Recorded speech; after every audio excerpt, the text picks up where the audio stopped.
chapitre 15, le verset 5 au verset 7. Et le thème de mon message est Jésus, la source de notre capacité. Jésus-Christ, la source de notre capacité. Il faut que tu le saches.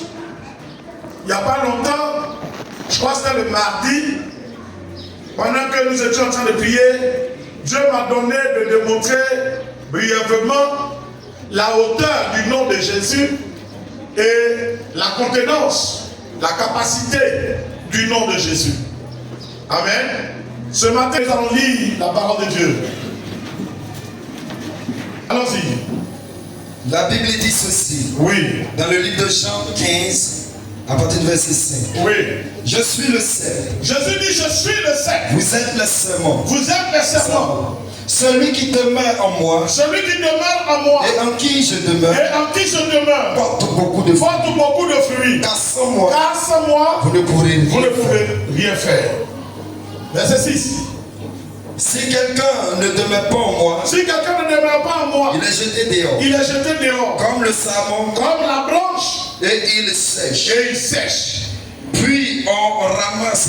On ramasse les branches.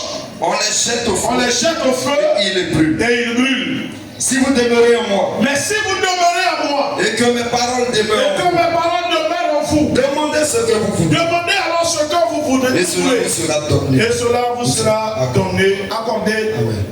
Au nom de Jésus. Amen. Amen. Assieds-toi et acclame la parole de Dieu. De Dieu. 2 semaines se sont déjà écoulées. Nous entamons la 3e semaine. Bien-aimés, cette semaine-là est consacrée à Dieu. Chez toi à la maison, tu peux continuer la repentance, tu peux continuer sur le combat spirituel, mais lorsque nous nous retrouvons à l'église ici, nous parlons de demandes. Nous adressons des demandes à Dieu. J'ai dit, depuis, je crois 2 ou 3 jours maintenant, j'ai insisté sur le fait que chacun doit commencer à travailler sur ses projets de 2026. Ce qu'il veut que Dieu réalise dans sa vie en cette année nouvelle qui vient. Amen, amen. C'est pourquoi ce matin, en ouvrant la semaine de requête, je voudrais bien encore t'exhorter à t'appuyer sur le Seigneur et à demeurer dans la parole de Dieu. Je veux t'exhorter à avoir Jésus comme source de vie, comme ressource de ta capacité. Alléluia. Il dit alors, je suis le cep, vous êtes le sarment. Celui qui demeure en moi et en qui je demeure porte beaucoup de fruits. Car sans moi, vous ne pouvez rien faire. On va dire, c'est un texte, je n'ai pas besoin de commenter parce que c'est clair. Si tu es là, bien aimé ce matin, que tu veux porter des fruits, beaucoup de fruits, sans Dieu, sans Jésus, je dis, tu te trompes. Tu es là, tu comptes sur ton intelligence personnelle. Tu comptes sur ta capacité personnelle. Je dis, tu te trompes. Et parce que nous avons choisi de nous appuyer sur Dieu, nous attendons de Dieu le résultat de notre vie. Qui nous amène à nous tenir dans la parole de Dieu, droit dans la parole de Dieu, afin notre effort pour ne pas dévier de la parole de Dieu. Dieu. Mais ce n'est pas que les tentations qui sont devant les autres ne sont pas devant nous aussi. On vit dans le même monde, sur la même terre. Les difficultés que les autres rencontrent, on les rencontre aussi. Mais on n'a pas la même façon de les gérer. L'autre le gère selon la divinité qui est derrière lui. Moi je gère pour moi selon la divinité qui est derrière moi.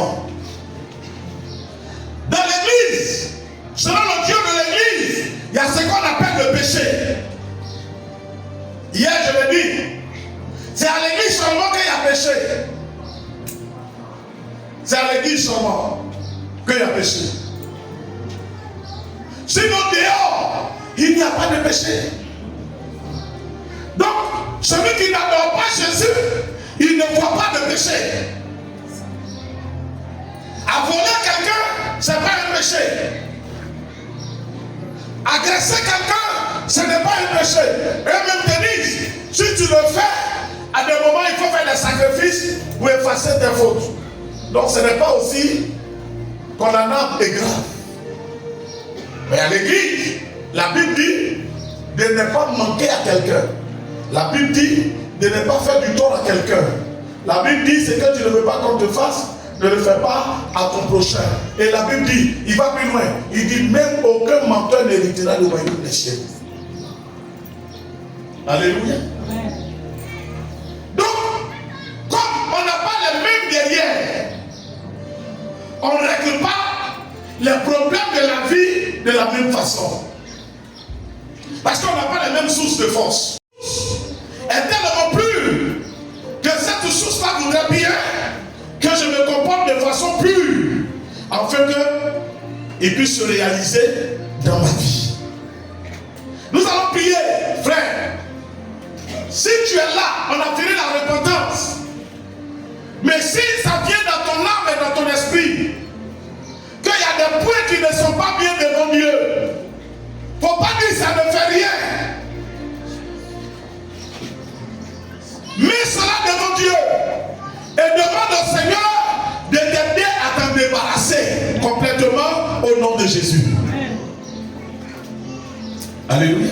Amen. De t'aider à t'en débarrasser. Parce que Jésus dit quoi? Il dit je suis le tronc. Je suis le tronc. Vous êtes quoi? Les branches. La force d'une branche de manguier vient d'où? Ça vient du tronc. Donc la sève comme le liquide qui est dans le manguier, elle se qui coule aussi dans la branche. Donc si la sève contient beaucoup de fruits, la branche va faire quoi? Va porter beaucoup de fruits. Si la sève ne contient pas beaucoup de fruits, le manguier ne va pas porter de fruits. Mais il y a des moments, le tronc peut être un tronc fructueux. Et puis la branche ne porte pas de fruits. Vous savez pourquoi? Parce que quelque part, là où la branche commence, quelqu'un est venu enlever l'écorce. Quelqu'un est venu tailler l'écorce. Mourir. C'est comme ça, souvent on paraît être en Jésus. On paraît être attaché à Jésus quand, quelque part, l'onction de Dieu ne peut pas monter à nous. La grâce de Dieu ne peut pas se réaliser en nous. La parole de Dieu ne se retrouve pas en nous. Et on ne porte pas de fruits. Pourtant, quand tout le monde voit, de loin, on est voilà une branche. Quand on te voit, on dit tu es chrétien. Tellement les gens te prennent pour chrétien. Eux-mêmes, ils augmentent à ton temps. Parce qu'ils t'aident à juger Dieu. Il prie, il va à l'église, tout le temps, il est tout le temps à l'église, mais je ne comprends même pas qu'est-ce que Dieu fait, même Dieu ne le bénit pas. Et Dieu qui connaît la vérité, il dit c'est à cause de toi que mon nom est sali. Paul le dit, il dit c'est à cause de nous que le nom du Seigneur est bafouillé.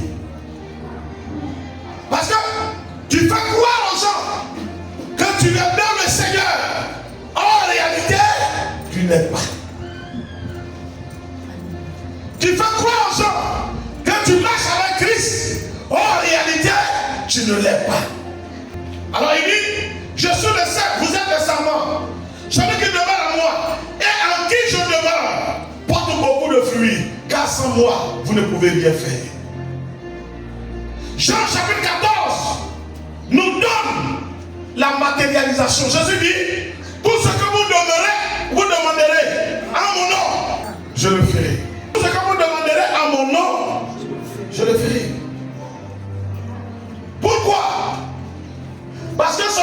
censé demander au nom de Jésus, c'est celui ou celle qui demeure en Christ, en qui Christ demeure.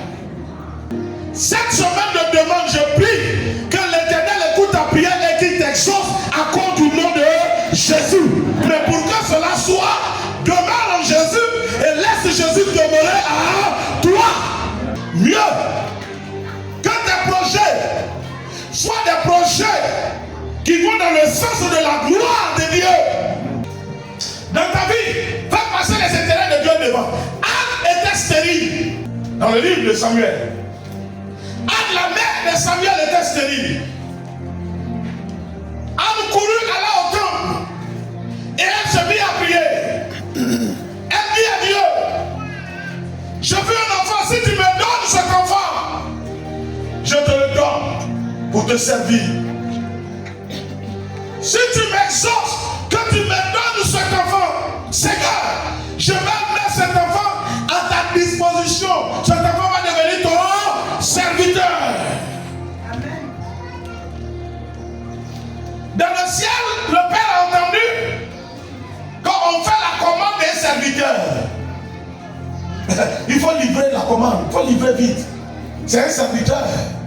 Il faut vite livrer.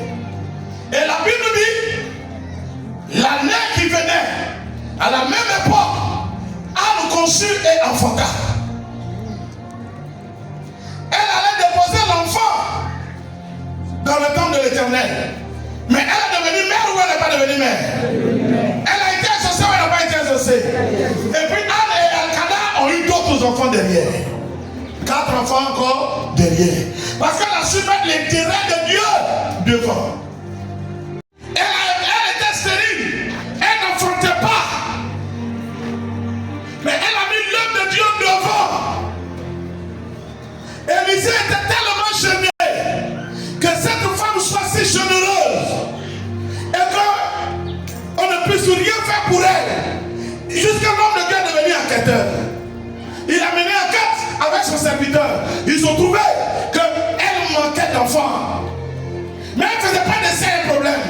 Son problème c'était que Dieu soit glorifié. Que l'homme de Dieu soit à l'aise. Que les hommes de Dieu puissent avoir un quoi où dormir. La Bible dit l'homme de Dieu prit ce sujet comme son propre fardeau. Et il défia le temps en disant l'année prochaine à la même époque, madame, vous embrasserez un fils. Ça a été fait ou ça n'a pas été fait? Ça a été fait. Bien aimé, Jésus dit celui qui demeure en moi, en qui je demeure, c'est lui qui va porter beaucoup de fruits. Quand tu seras en train de présenter tes besoins à Dieu, mets l'intérêt de Dieu devant. Amen. Seigneur, bénis mon travail pour que l'année 2026, je puisse avoir de quoi pouvoir te servir. Dieu n'est pas méchant, Dieu n'est pas égoïste. Dieu ne va pas te donner 1000 francs et puis va te demander d'envoyer tous les 1000 francs. Ça là, c'est pas plein. C'est bouche. Ça mange. Dieu sait. C'est lui qui te l'a donné. Ça, c'est ventre. L'apôtre Paul dit le ventre a été fait pour l'animal, l'animal pour le ventre. C'est écrit. Donc quand Dieu va te donner 1000 francs, il attendrait certainement que tu lui donnes un 200, un 300 pour faire son œuvre. Le reste, qui gagne? Qui gagne? Qui gagne? Tu vas me dire, ah, c'est beaucoup jusqu'à dans 1000 francs, il y a donné 300. Et si tu n'as pas donné les 1000 francs? Il y a ce proverbe que j'aime bien. Il dit que ça dit que maintenant tu n'assassines l'affairement. Si tu marches avec un grand, que tu es intelligent, tu ne souffres pas. Est-ce que tu me comprends bien? C'est pourquoi je dis, je préfère, quand je prends en parole souvent, à dire que je suis allé. Parce que tu utilises ton intelligence pour amener le grand là à subvenir à tes besoins. Dieu ne les exauce pas là, c'est des chrétiens autonomes. Ils sont chrétiens, mais ils sont autonomes. Ils ne dépendent pas de Dieu. Ils veulent que Dieu dépende d'eux. Sinon, le Dieu d'Abraham, d'Isaac et de Jacob, révélé et manifesté en Jésus, il répond à la prière. Jésus dit, tout ce que vous demanderez à mon nom, je le ferai. Comment toi tu demandes et puis il ne le fait pas? Si tu es son concurrent, il ne peut pas t'envoyer. Quand le Seigneur se révèle à toi, il dit, mais toi-même tu ne peux pas partir. Tu as perdu le bien. Bam sur vos projets. Si tu n'es pas marié, assieds-toi. Il faut lister ton projet. Et comme je l'ai dit hier, il ne faut pas le faire des projets hors cadre. Des projets hors cadre. Seigneur, je passais avant-hier au plateau. J'avais une nouvelle chaussure. Je possède ça. Tu as vécu. Moi, je t'ai dit, tu as vécu. Qu'est-ce qui te permet de faire un bilan? C'est le projet qui te permet de faire un bilan. Qu'est-ce qui va te donner de comprendre que 2025 a été une année bénie pour toi? C'est vrai, tu es encore vivant. Mais sur le plan réalisation, qu'est-ce que tu as pu réaliser avec Dieu en 2025? Il ne faut pas commencer demain là comme ça. Tu as encore le temps. Si tu ne l'as pas encore fait, tu as encore le temps. Va le faire. Et arrête dans ta vie des choses qui sont importantes. Tu as un chez toi. Quand tu sors, tu peux gagner 1000 francs, 2000 francs, 3000 francs. Alors tu peux appeler une soeur pour dire viens t'asseoir, mon cœur va se reposer pour que je puisse vraiment travailler pour gagner l'argent. Alléluia. Il y a des gens, je l'ai dit hier, c'est un sujet qui va faire leur année. Un seul sujet. Un seul sujet. Certainement, il va avoir le travail. Et par le travail, tout le reste sera fait. Son année est gagnée. Amen. Il y a des gens, il va avoir la santé. Et il y a la guérison. Tout le reste est fait. Il y a des gens, il va voyager. Par le voyage, tout le reste est fait. Alléluia. Réfléchis. Quel est ton besoin? Un. Deuxièmement, d'où vient ta source de réaliser cela? Jésus est notre source de capacité. Alléluia. Ma force pour arriver à faire ce que je veux faire là vient de Jésus. C'est pourquoi je prends mes projets. Il dit ne vous inquiétez de rien, mais en toute chose, faites connaître vos besoins à Dieu par des prières. Et je dis prière ne finit pas dans la vie du chrétien. Le vrai chrétien, c'est celui qui prie et qui prie à tout moment. Voilà pourquoi il a un comportement différent. Parce qu'il sait qu'il dépend de Dieu. Il y a des choses que Dieu n'apprécie pas. Donc il se sanctifie parce qu'il est continuellement dans la prière. Toujours en train de chercher la face du Seigneur. Quand il insulte, il sait que ça peut bloquer sa prière. Donc il refuse d'insulter. Quand il vole, il sait que ça peut bloquer sa prière. Donc il refuse de voler. Quand il commet, quand il boit, il sait que ça peut bloquer sa prière. Il refuse de boire, etc., etc. Parce que le chrétien, c'est un homme de prière. Il dit ne vous inquiétez de rien. Mais en toute chose, faites connaître vos besoins à Dieu par des prières et des supplications, d'écoute et d'exaucement pour ta vie dans le nom de Jésus. Mais pour que cela soit, il dit, il est le tronc, nous sommes les branches. Tu ne pourras pas porter les fruits que tu veux porter si tu es détaché. Tu ne pourras pas porter les fruits que tu veux porter si tu es détaché. Le verset 6, il dit, si quelqu'un ne demeure pas en moi, il est jeté dehors. C'est pas moi qui le dis. Si quelqu'un ne demeure pas en Jésus, il est jeté dehors. Certes, si vous demeurez en moi et que mes paroles demeurent en vous, demandez ce que vous voulez et cela vous sera accordé. Pourquoi? Parce que comme l'eau, le café, le sucre deviennent un, quand tu demeures en Jésus, que Jésus demeure en toi, on ne te voit plus, c'est Jésus on voit. Amen. Or, si c'est Jésus on voit, c'est réglé. Jésus, face à la tombe de Lazare, il n'a même pas prié. Il a dit quoi? Père, je te remercie. Car tu m'as toujours, et tu m'exauces encore. Lazare. Quand Jésus a ordonné à Lazare de sortir, qui a pu s'opposer? Qui a pu s'opposer? Est-ce que la mort a pu? Caillou l'a pu? Lazare a fait comment? Même sorti, mais comment? Lié. Mais il est sorti. Logiquement, Lazare devait se réveiller.